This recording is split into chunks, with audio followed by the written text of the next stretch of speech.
Então, bom dia a todos. Hoje é o nosso 11º encontro. Nós lemos da última vez da página 69 até 76, mais ou menos. E fazendo uma pequena retrospectiva, nesse comecinho, antes de entrar nos três mundos, ele fala que o sono é o irmão menor da morte. E quando a gente amanhece, a gente traz todas as nossas intenções para o dia que começa, da mesma forma que quando a gente entra numa nova encarnação, a gente traz as nossas intenções aqui para realizar o nosso destino aqui na Terra. E então ele fala que o corpo físico obedece às leis às leis da hereditariedade, e o espírito é esse que se encarna sempre, né? E ele diz, transmite os frutos das vidas passadas para as vidas seguintes. E a alma é essa instância que vive no presente, mas que ela não é independente das instâncias, das outras instâncias. É ela que, na verdade, ela faz o elo entre essa vida física, essa vida material e o espírito. E é interessante que ele fala que essa vida anímica depende, então, aonde estão esses nossos encontros pessoais, os nossos desejos, as nossas paixões, tudo está na alma, né? E que nós vamos encontrar nesta vida as pessoas afins, né? Que vão contribuir para que a gente realize a nossa tarefa nessa terra. Então, ele termina dizendo assim, que 3 coisas condicionam a vida do ser humano entre o nascimento e a morte. O corpo, sujeito à lei da hereditariedade, a alma, que é sujeita ao destino que é criado por cada um de nós. E aí está o nosso karma.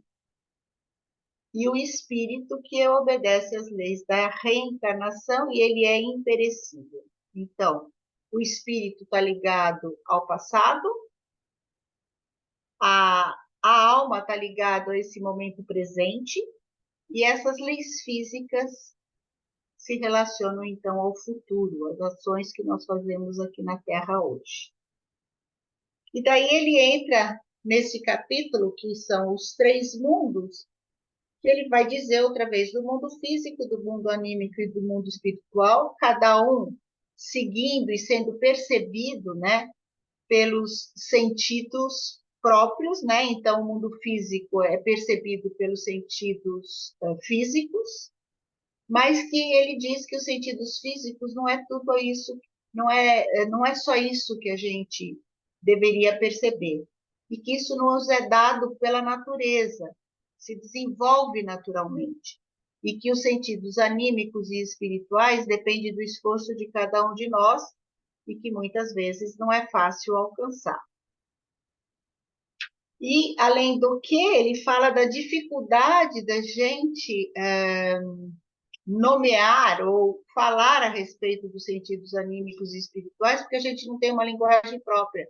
A nossa linguagem é bastante materialista. E daí que nós vamos entender um pouco isso através de metáforas. Então, eu acho que é isso, o mundo corpóreo, que está ligado ao corpo, tem a ver com os nossos órgãos, o pulmão, o coração, o intestino e tudo mais. O mundo anímico tem a ver com esses nossos apetites, os nossos sentimentos, os nossos instintos, e ele é mais tênue, ele é mais plástico, né? E o mundo espiritual, que faz essa relação aí que traz essas imagens de vidas passadas, né? E ele fala que o mundo anímico é esse mundo, então, das ânsias, né? E que ele fala que tem a ver com o astral. E a gente vai começar a ler a respeito disso mais profundamente a partir de hoje. Tudo bem? Deu para entender isso, né? Tá tranquilo, né? Sim, sim. E a sua retrospectiva foi ótima. Tá bom, ótimo. Então, agora a gente está na página. Deixa eu ver, eu mesma falei, mas eu já. 76. E a gente está nesse parágrafo aqui, né? Quem vislumbra o mundo anímico, é isso? Então, posso ler? Sim, Quem vislumbra o mundo anímico pela primeira vez, sente que suas dessemelhanças com o mundo físico geram considerável confusão.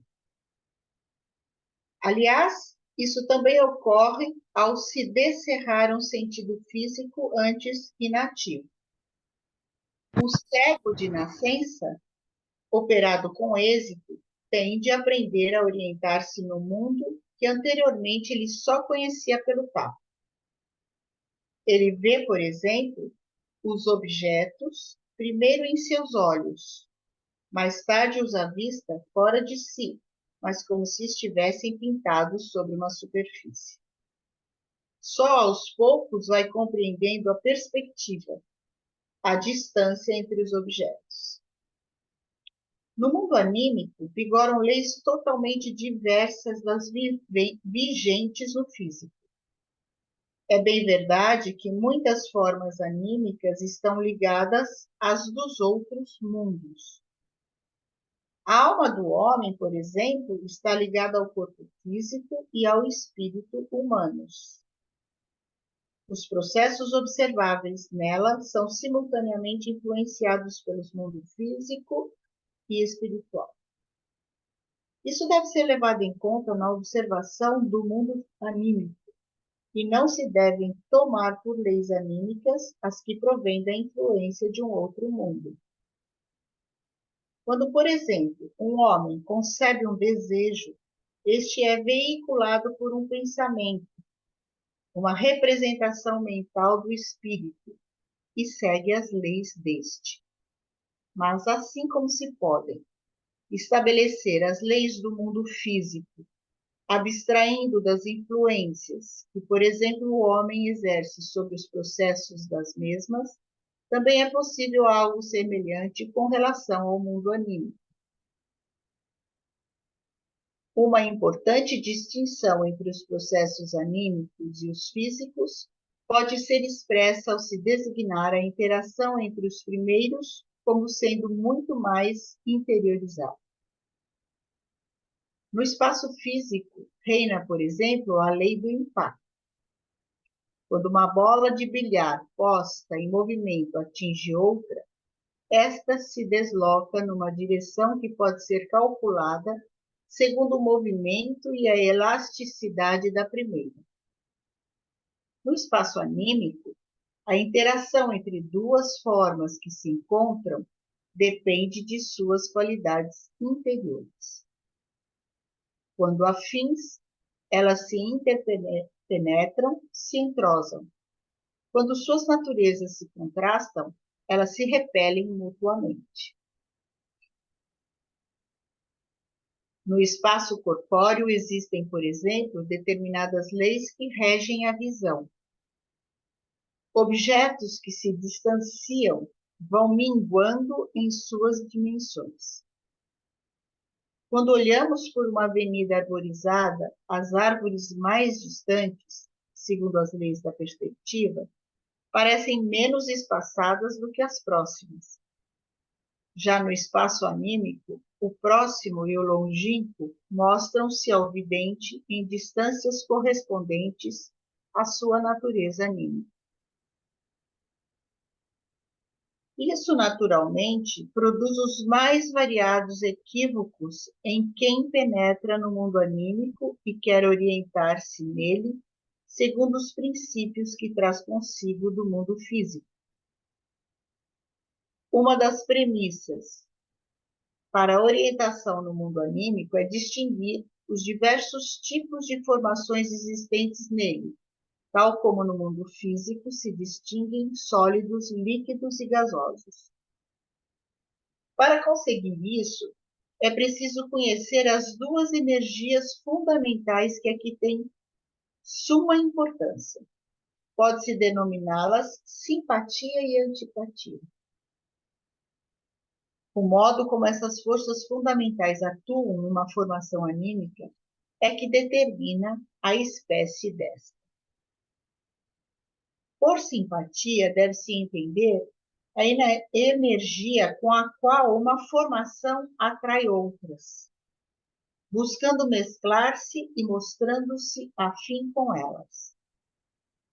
Antipatia, ao contrário, é a força de repulsa entre as formações anímicas, com a qual estas afirmam sua particularidade. É da proporção em que uma ou outra dessas forças fundamentais existe numa formação anímica que depende sua função no mundo anímico. É preciso distinguir inicialmente 3 espécies de formações anímicas, conforme a atuação da simpatia e da antipatia nelas. E essas categorias diferem entre si pelo fato de nelas a simpatia e a antipatia estarem em relações mútuas bem definidas. Em todas as 3 existem ambas as energias fundamentais. Tomemos inicialmente uma formação da primeira espécie. Esta atrai outras formações de seu meio em virtude da simpatia que vigora nela. Mas, além da simpatia, existe nela simultaneamente a antipatia, mediante a qual ela repele o que se encontra à sua volta. Para o exterior, tal formação parece estar dotada somente de forças da antipatia. Contudo, não é esse o caso. Nela, há simpatia e antipatia. Só que esta última é preponderante, prevalecendo sobre a primeira. Tais formações representam, na esfera anímica, um papel, por assim dizer, egoístico. Elas repelem muito do que as circunda e atraem amavelmente muito pouco. Por isso se movimentam pelo espaço anímico como formas inalteráveis.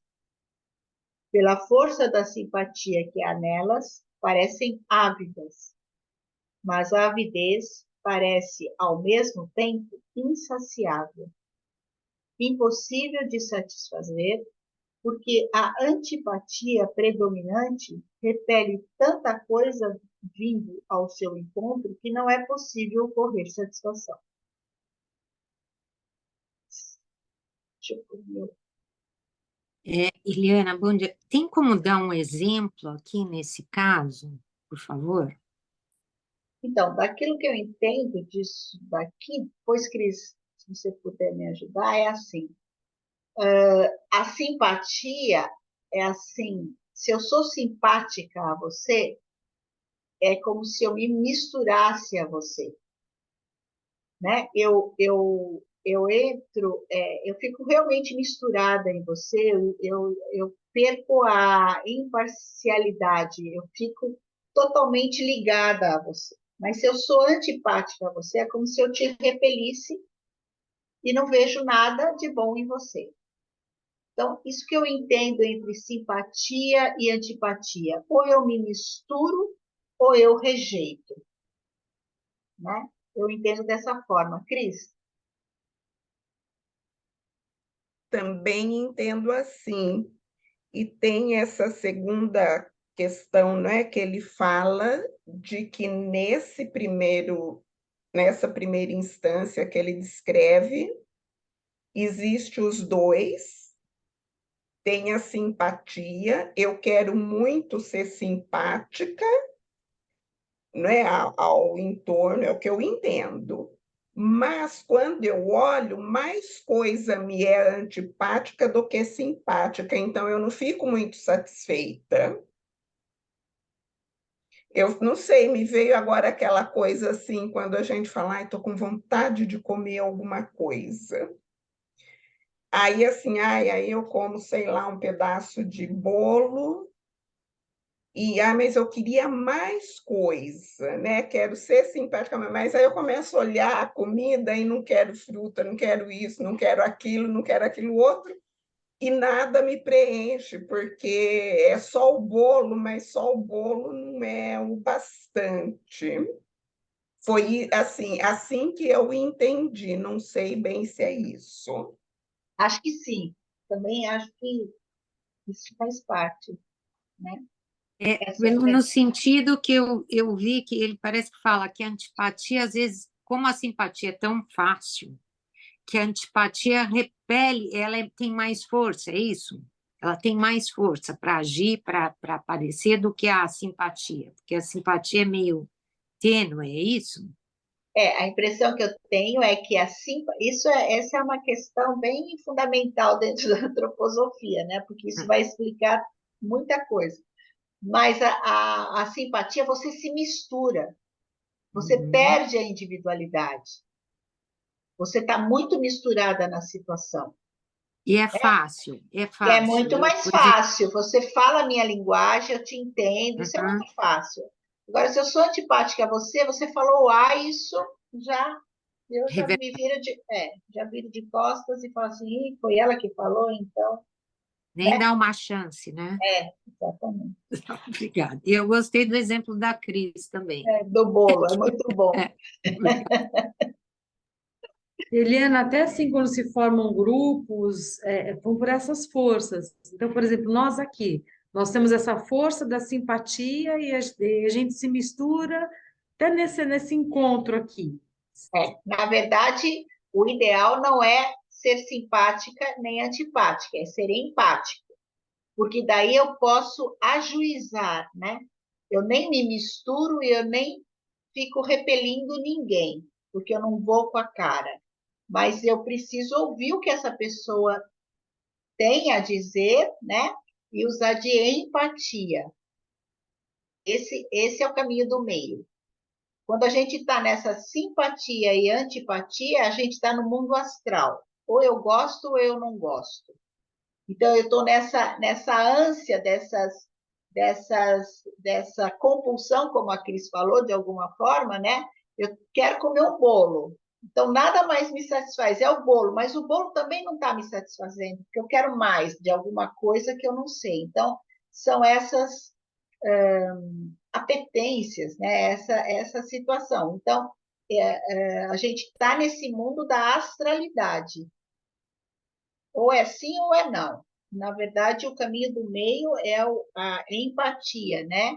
Eu poder olhar para uma pessoa que eu não vou com a cara, porque ela falou alguma coisa atravessado que não caiu bem para mim, e olhar realmente para ela e ver o que tem de bom aí, aonde eu estou me projetando aí, né?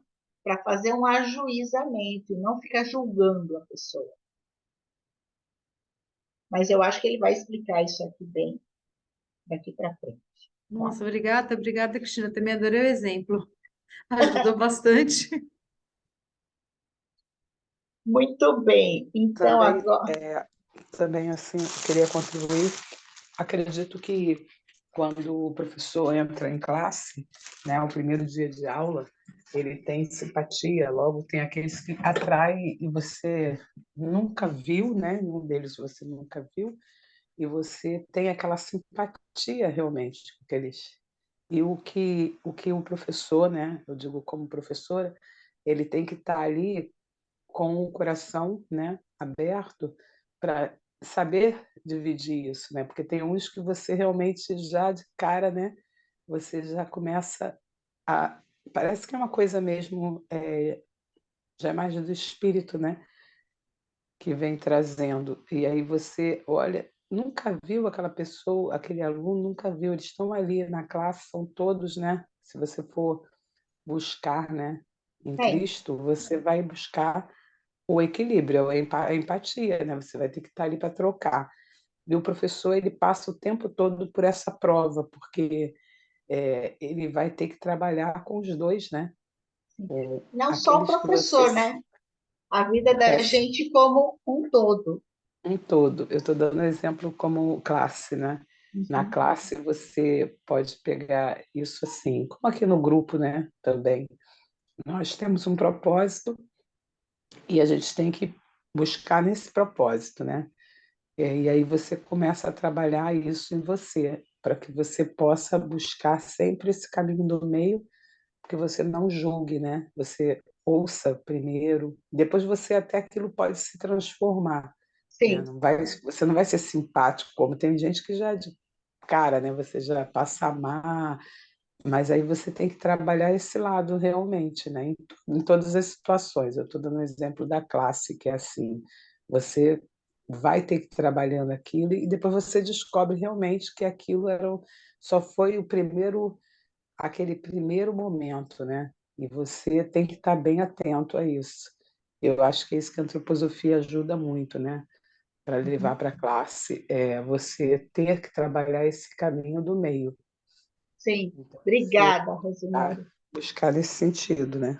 Eu estou dando um Obrigada. exemplo da classe que eu me coloco e você está sempre nessa prova, né? Até com Sim, os amigos também, né? Os próprios professores.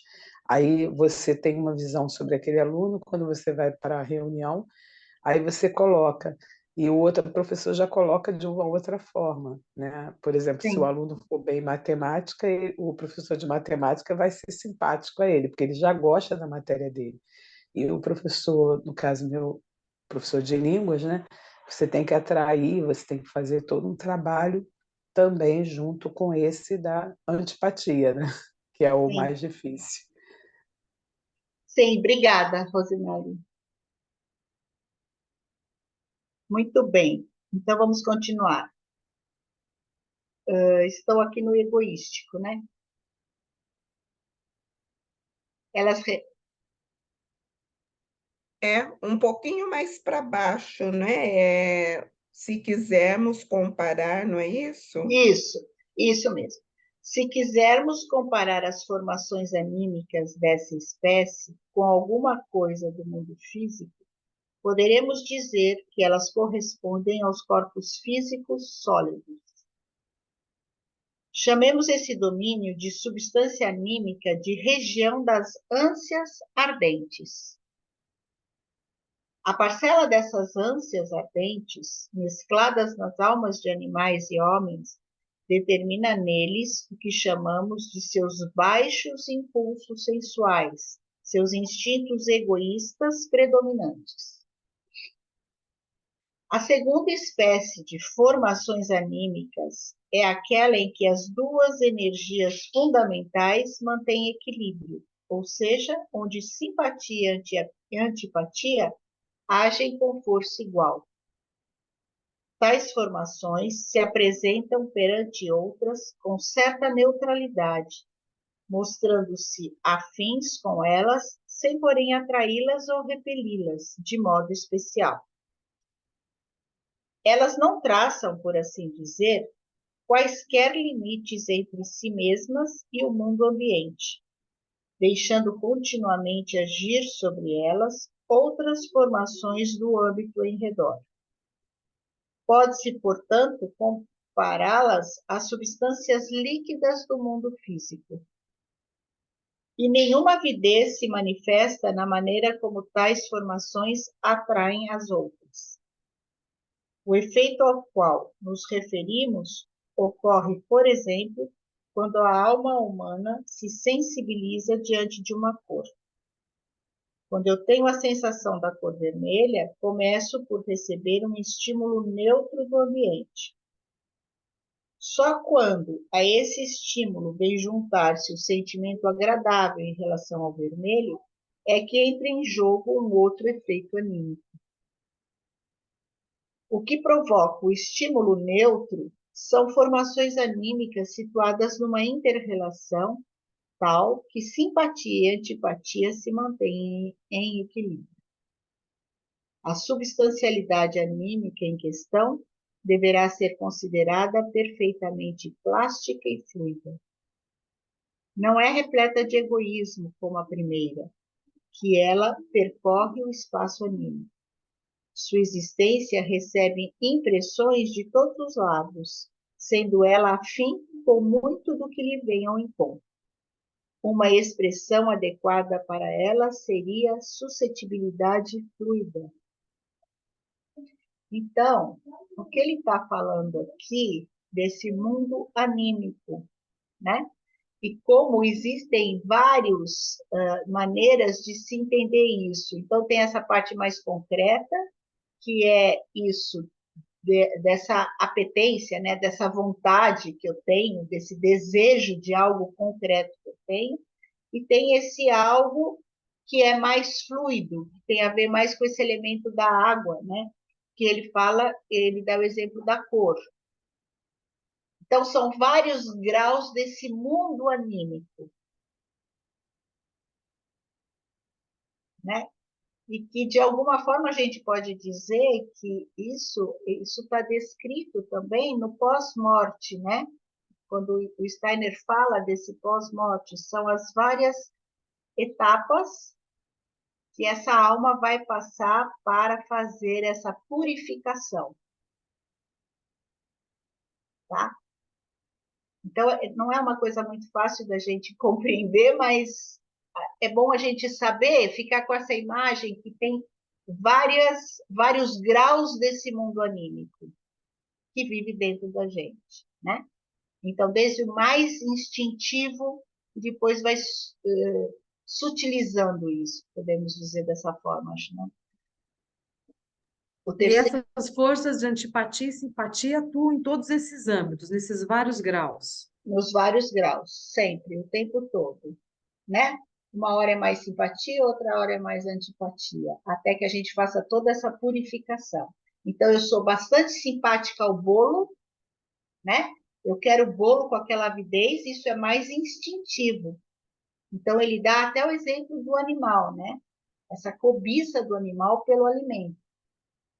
Isso é o mais instintivo. E depois você vai sutilizando isso, né? Então, vamos para o terceiro grau, o que ele vai falar? O terceiro grau das formações anímicas é aquele em que a simpatia prevalece sobre a antipatia. A antipatia provoca a prevalência egoísta, que, no entanto, cede à tendência para as coisas do ambiente. Imagine-se uma formação dessas no espaço anímico. Ela aparece como centro de uma esfera de atração que se estende por sobre os objetos do ambiente. Tais formações devem ser designadas especialmente como substancialidade do desejo.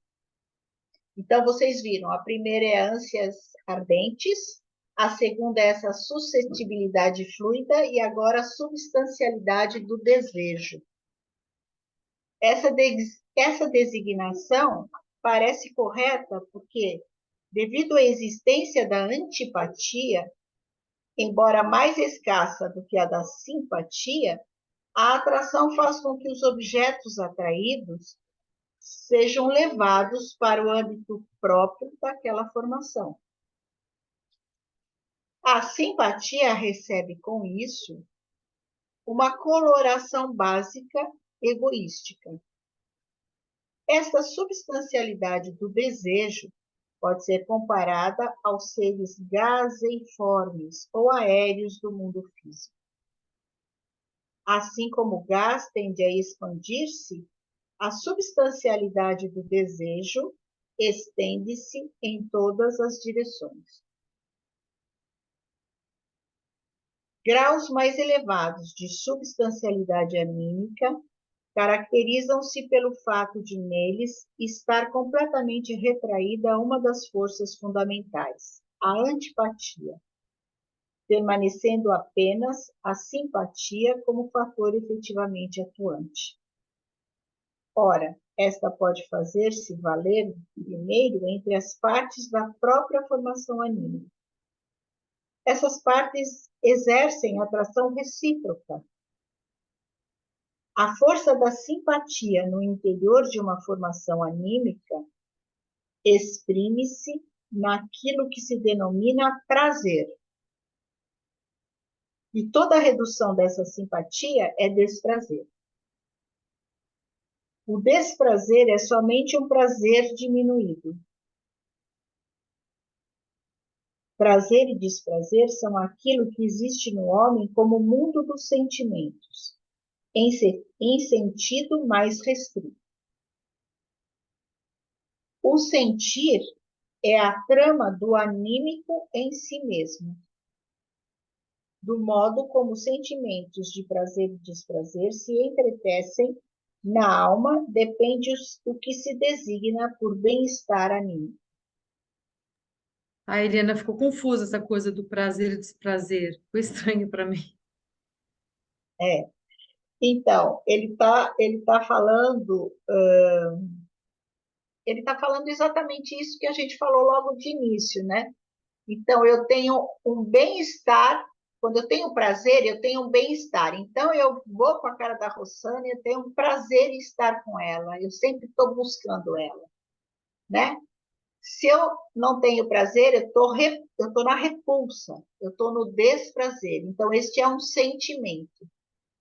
Então, tem aquele nível que é mais instintivo, tem aquele nível que é o que uma cor, por exemplo, traz na nossa alma, como é o exemplo que ele dá, né? Depois tem o desejo.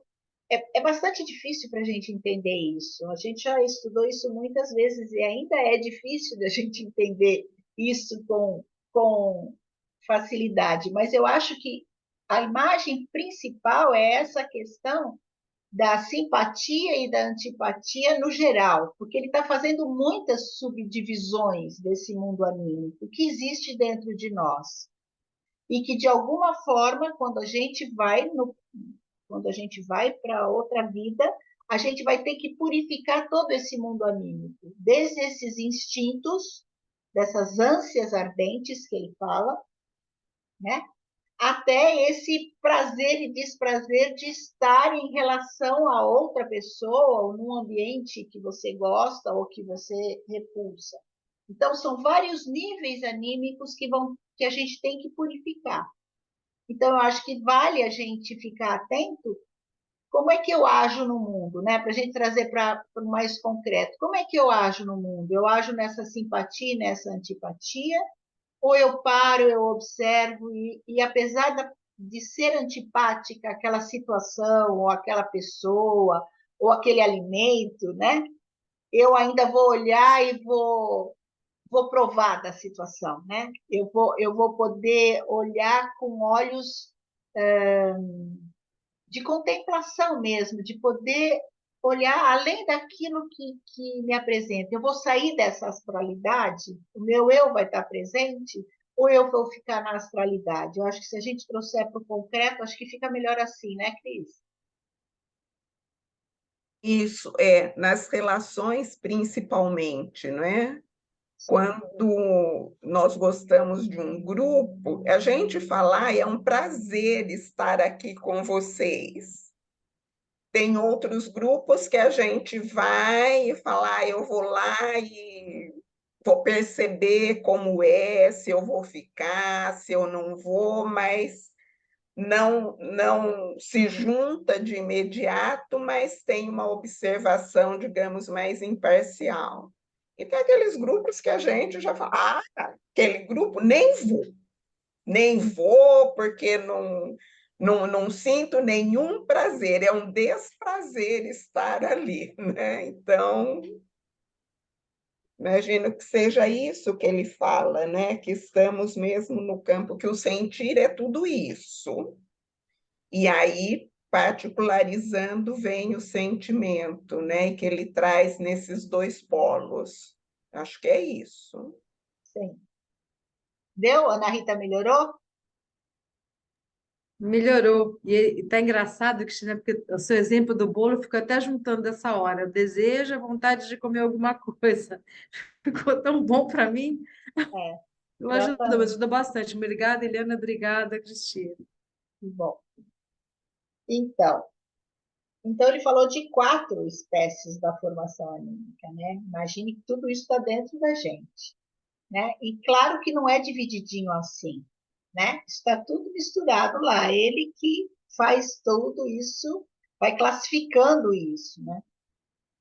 Um grau ainda superior é o assumido pelas formações anímicas cuja simpatia não permanece encerrada nos confins da própria vida particular.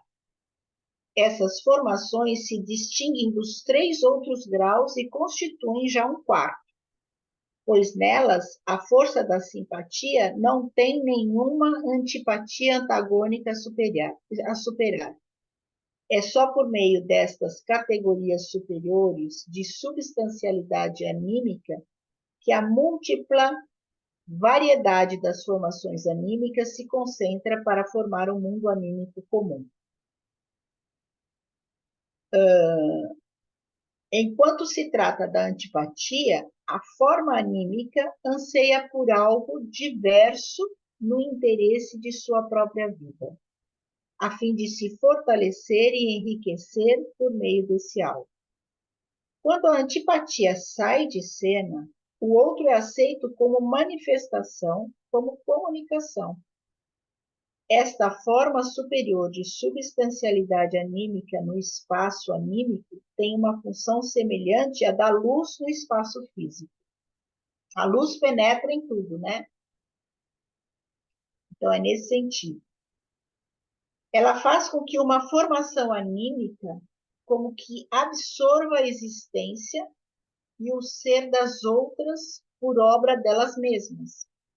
Ou, como também se poderia dizer, faz com que ela se deixe irradiar pelas outras.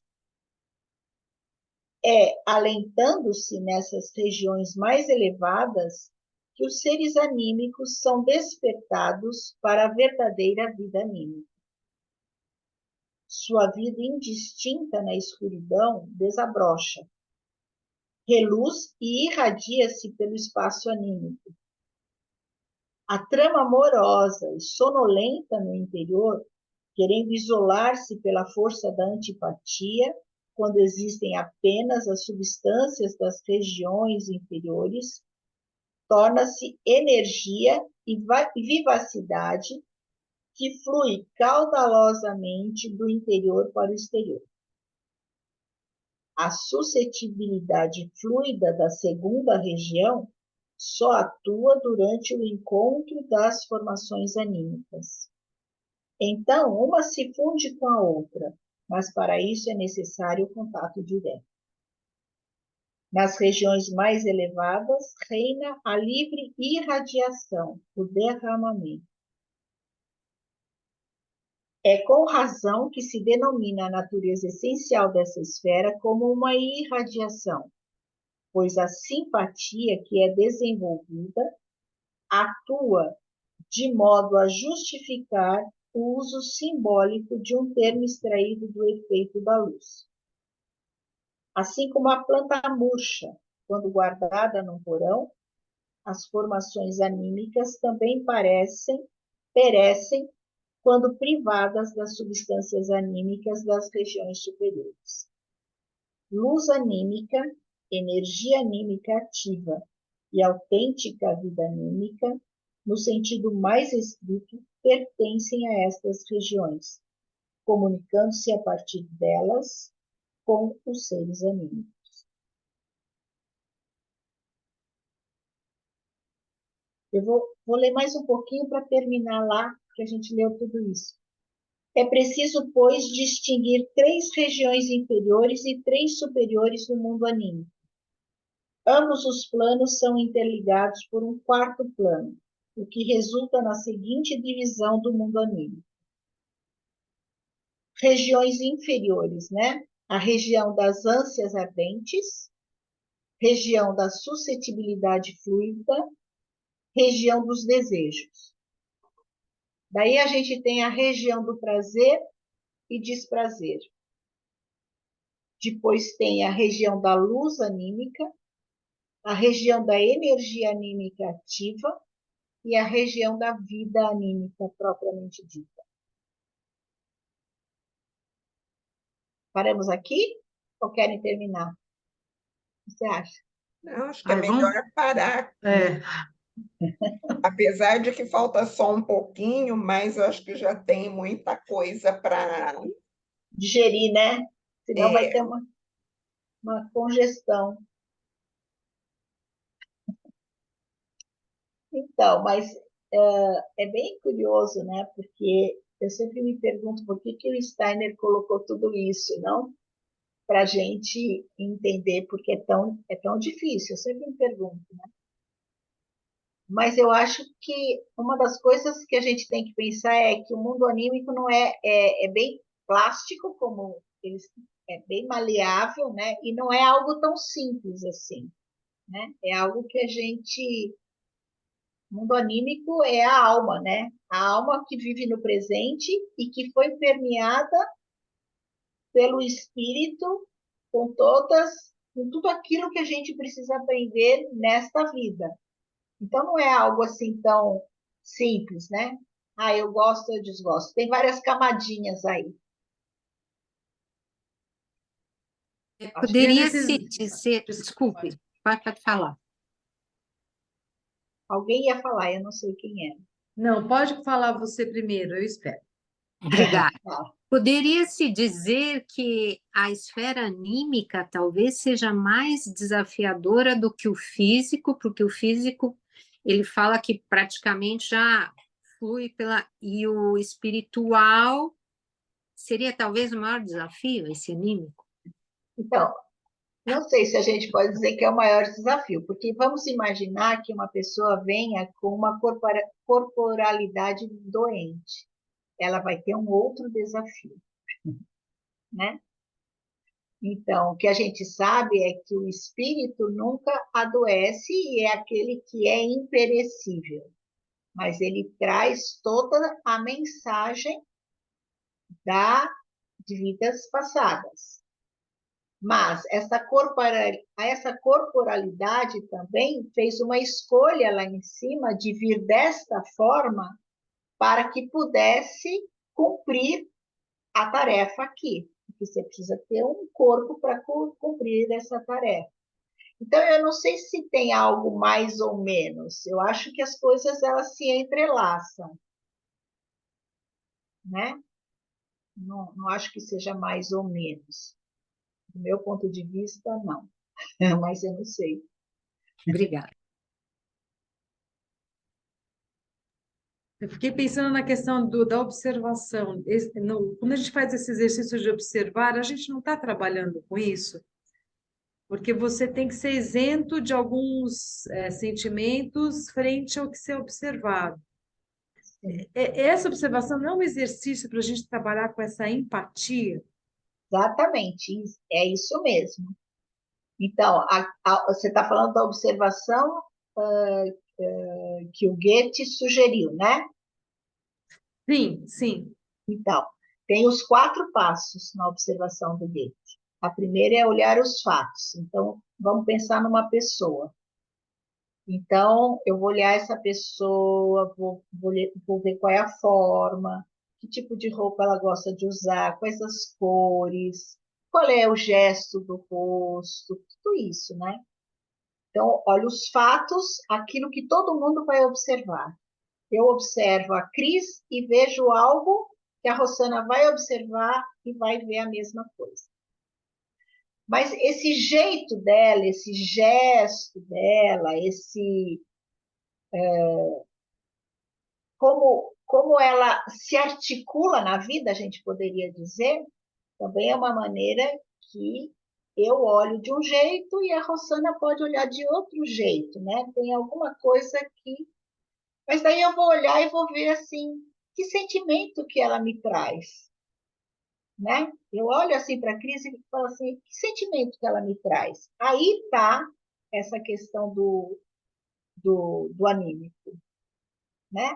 Porque aquilo que ela me traz como sentimento pode ser que eu tenha uma verdadeira simpatia e eu me misturo e não estou vendo a realidade, e pode ser que a Rosana tenha uma antipatia e rejeita, mas também não vê a realidade. Então, a gente tem que ter uma quarta instância, que é esse eu de cada uma de nós duas, que vai olhar e vai falar assim, não, espera um pouquinho, eu estou antipática a ela, por quê?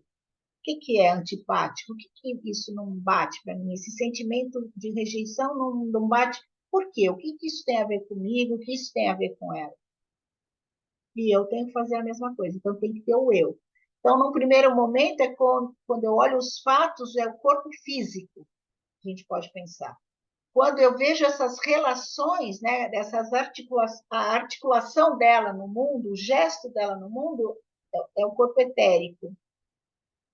Daí, essa questão do sentimento que ela me causa é o corpo astral.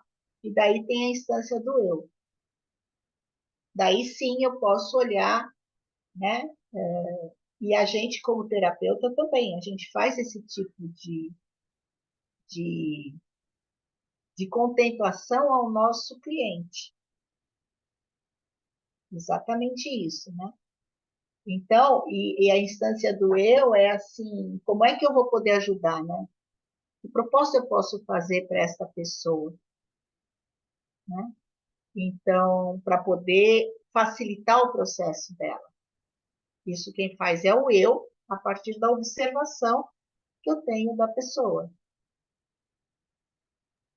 Então, Fantástico, né? Então, as coisas, na verdade, elas se mesclam, né? A gente só estuda dessa forma, mas isso vai acontecendo ao mesmo tempo, né? Então, nesse sentido, a gente precisa ter esse eu bastante acordado, senão eu fico na... Imagine entrar no meu consultório alguém com quem eu não vou com a cara, logo de cara, porque ela veio com uma roupa amarela e amarela eu não gosto. Como é que a gente faz, né? Não dá. Então, você tem que ter essa isenção de ânimo, né? Eu não sei se eu passei daquilo que a Ana Rita falou, Nossa, foi perfeito, porque você traduz isso até para o dia a dia, né? Para as nossas é o dia a relações. dia. É o dia a dia. Então, se a gente sai desse foco de como ele está trazendo aqui, mas a gente leva para o nosso dia a dia, daí isso fica mais palatável, né? Obrigada, Helena, foi 10. Nada. Tudo bem? Podemos. A Cecília levantou a mão. A Cecília? Então, Ah, eu não vi. isso. Então, Desculpe. bom dia a todos. Eu estou escondidinha aqui. Mas, Eliana, você mencionou um certo momento aí em que eu poderia ajudar, né? Entre as minhas várias sombras, eu tenho sido muito questionada que quem é que está pedindo ajuda? Eu estou querendo oferecer, eu estou querendo ajudar, eu estou querendo fazer, mas é eu e a pessoa. Então, aí eu me travei nessa parte, porque com relação à empatia, né, que a gente tem que estar aberto, aí não é nem mais empatia, né, porque eu estou querendo achar que eu posso ser útil a uma pessoa que nem me perguntou nada, nem... Ah, sim. Então é isso, né? Aí é uma das minhas sombras, eu tenho isso com muita frequência, de querer fazer pelo outro, achar, aí tá lá dois lá, eu quero um bolo de chocolate, eu quero. Aí lá vai eu. Não, pega então metade do chocolate com metade do outro. Quem é que perguntou? Né? Quem é que. Aí eu já chego assim, isso é muito meu. E aí trabalhar nisso é uma coisa muito difícil, porque junto com a outra pessoa, que eu me esqueci o nome dela, que falou assim: isso tinha a ver muito também com educação, né? Família grande, pai para gerenciar 7, tudo diferente, de cor, de tamanho, de físico. Ele dizia o seguinte: incomodou? Saia. Tá te incomodando? Saia. Então, assim, não era meio termo, né? Eu incomodei com um, ou eu incomodei com